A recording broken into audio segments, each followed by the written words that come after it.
देखिए 1905 स्टार्ट करते हैं दोस्तों। 1905 की मॉडर्न हिस्ट्री पढ़ा रहा हूं मैं आपको 5 मिनट में। 1905 से 1942 तक आपको ले जाऊंगा, ठीक है। 1905 की बात करें तो बंगाल विभाजन दोस्तों कर्जन के समय, किसके कर्जन के समय बंगाल विभाजन हुआ था 1905 के अंदर दोस्तों। और इसी बंगाल विभाजन के खिलाफ में स्वदेशी आंदोलन चलाया गया दोस्तों भारत के अंदर 1905 में। फिर आता है 1909 का एक्ट, इसे कहते हैं दोस्तों मार्ले मिंटो एक्ट। क्या बोलते हैं? मार्ले मिंटो एक्ट कहते हैं 1909 के एक्ट को। और ध्यान रखना दोस्तों, अगर पूछे सांप्रदायिक निर्वाचन प्रणाली किस अधिनियम में स्टार्ट होती है? 1909 के अधिनियम में। अगर बात करें 9 जनवरी 1915 दोस्तों, महात्मा गांधी जी वापस आते हैं कब? 9 जनवरी 1915 को। और इसीलिए 9 जनवरी को बनाते हैं प्रवासी भारतीय दिवस है। इसके जस्ट बाद में 1916 में होता है लखनऊ अधिवेशन अंबिका चरण मजमूदार की अध्यक्षता में। 1907 के अंदर दोस्तों सूरत अधिवेशन हुआ था। उस सूरत अधिवेशन के जो अध्यक्ष थे दोस्तों, सूरत अधिवेशन में कांग्रेस का ब्रेकअप हो गया। नरम दल गरम दल दोस्तों अलग अलग हो गए। ब्रेकअप हुआ 1907 के अंदर, सूरत अधिवेशन के अंदर हुआ था ब्रेकअप 1907 में। और रास बिहारी दोस्तों जो आपके घोष हैं, क्या रास बिहारी जो घोष हैं वो उसके अध्यक्ष थे सूरत अधिवेशन के। अब दोस्तों जो ब्रेकअप हुआ था ना, वो ब्रेकअप दोस्तों पैचअप वापस कब हुआ? 1916 के लखनऊ अधिवेशन में। नरम दल और गरम दल का दोस्तों वापस से पेचअप हो गया।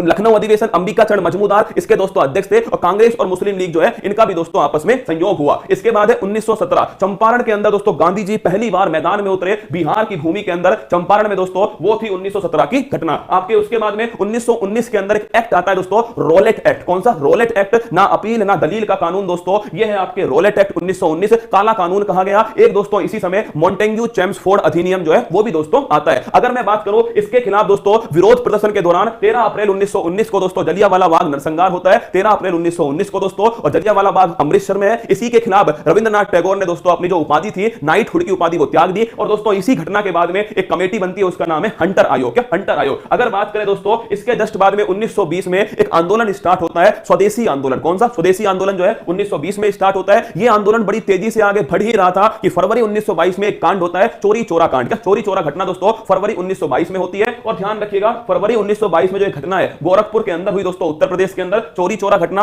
और इस घटना के बाद में महात्मा गांधी जी ने असहयोग आंदोलन जो है समाप्त कर दिया। इसके बाद में 1923 में दोस्तों एक दोस्तों 1923 में एक पार्टी बनती है स्वराज पार्टी। इसकी स्थापना की थी चित्तरंजन दास और मोतीलाल नेहरू ने। ध्यान रखना 1923 की स्वराज पार्टी। 1924 की बात करो दोस्तों, 1924 जो है इसमें एक अधिवेशन होता है जिसकी अध्यक्षता खुद महात्मा गांधी जी करते हैं। और वो अधिवेशन है दोस्तों बेलगाम का अधिवेशन। ये कर्नाटक के अंदर होता है। महात्मा गांधी जी ने केवल एक बार अध्यक्षता की है, वो 1924 के बेलगाम अधिवेशन कर्नाटक की। उसके बाद में 9 अगस्त 1925 को दोस्तों एक आपके घटना होती है काकोरी ट्रेन एक्शन दोस्तों। काकोरी उत्तर प्रदेश के अंदर ट्रेन को लूट लिया जाता है। और यह घटना है 9 अगस्त 1925 की। और 1925 में ही दोस्तों कानपुर अधिवेशन की अध्यक्षता सरोजिनी नायडू के द्वारा की गई। उसके बाद में 1927 में एक दोस्तों साइमन कमीशन बैठाया गया 1927 में। और यह साइमन कमीशन 1928 में दोस्तों भारत आया। भारत में इसका पूरा विरोध हुआ क्योंकि इस कमीशन में एक भी दोस्तों भारतीय नहीं था। भारत वालों ने साइमन गो बैक के नारे लगाए। 1928 के अंदर ही दोस्तों मोतीलाल नेहरू की अध्यक्षता में नेहरू रिपोर्ट दोस्तों पेश की गई 1928 के अंदर। और इसके बाद में दोस्तों 1929 में एक अधिवेशन होता है दोस्तों लाहौर अधिवेशन 1930 पूर्ण स्वराज की मांग होती है। फिर इसके बाद में दोस्तों 1930 में स्टार्ट होती है दांडी यात्रा। क्या? दांडी यात्रा दोस्तों ये स्टार्ट होती है 12 मार्च 1930 से और चलती कब तक है? 6 अप्रैल 1930 तक। नमक दोस्तों कर जो था उसका विरोध किया गया। नमक पर किसी प्रकार का कर नहीं लगना चाहिए। और दोस्तों वो है 1930 का दांडी यात्रा। इसी दांडी यात्रा के द्वारा सविनय अवज्ञा आंदोलन जो है ये दोस्तों स्टार्ट हो गया भारत के अंदर 1930 में। इस आंदोलन को रोकने के लिए दोस्तों 1931 के अंदर गांधी इरविन समझौता होता है। फिर दोस्तों 1932 के अंदर ध्यान रखना पूना पैक्ट होता है महात्मा गांधी और दोस्तों आपके बाबा साहब अंबेडकर जी के बीच में। 1932 के अंदर दोस्तों पूना पैक्ट हुआ। फिर इसके बाद में आगे दोस्तों धीरे धीरे 1934 में आरबीआई का अधिनियम आया। 1935 में दोस्तों आरबीआई की स्थापना हो गई। 1940 में अगस्त प्रस्ताव आया। 1942 के अंदर दोस्तों ध्यान रखिएगा 1940 के बाद में व्यक्तिगत सत्याग्रह स्टार्ट हुआ। और दोस्तों इसको स्टार्ट किया किसने? विनोबा भावे जी ने स्टार्ट किया। 1942 में दोस्तों क्रिप्स मिशन आता है। और 1942 में ही तारीख ध्यान रखिएगा 1942 दोस्तों अगर पूछे कब तो 9 अगस्त 1942 को एक आंदोलन स्टार्ट हुआ भारत छोड़ो आंदोलन। और दोस्तों इस भारत छोड़ो आंदोलन में महात्मा गांधी जी ने करो या मरो का दोस्तों डू एंड डाई इसका नारा दिया। और इस भारत छोड़ो आंदोलन के बाद दोस्तों आपके सेकंड वर्ल्ड वॉर दोस्तों इसी दौरान चल रहा है। 1945 में समाप्त होता है। फिर दोस्तों एक कैबिनेट जो मिशन है कैबिनेट मिशन 1946 में भारत आया। उस मिशन के तहत दोस्तों संविधान सभा का गठन हुआ। 9 दिसंबर 1946 को संविधान सभा की दोस्तों पहली बैठक होती है। 13 दिसंबर 1946 को उद्देश्य प्रस्ताव जो है वो दोस्तों जवाहरलाल नेहरू के द्वारा संविधान सभा के समक्ष रखा गया। और फिर दोस्तों संविधान बनना स्टार्ट हुआ। 3 जून की घोषणा दोस्तों माउंटबेटन घोषणा कहलाती है या दोस्तों इसे डिकी वर्ड घोषणा कहा जाता है। और फिर दोस्तों 1947 के अधिनियम के द्वारा भारत को आजाद करने के लिए कह दिया गया 18 जुलाई 1947 को। और 15 अगस्त 1947 को हम दोस्तों इंडिपेंडेंट हो गए। और इसी के साथ में ध्यान रखना इसके जस्ट बाद में दोस्तों 26 नवंबर 1949 को भारत का संविधान बनकर तैयार हो गया। और 26 जनवरी 1950 को भारत का संविधान दोस्तों लागू हुआ। हम हो गए गणतंत्र। क्या? हम हो गए रिपब्लिक।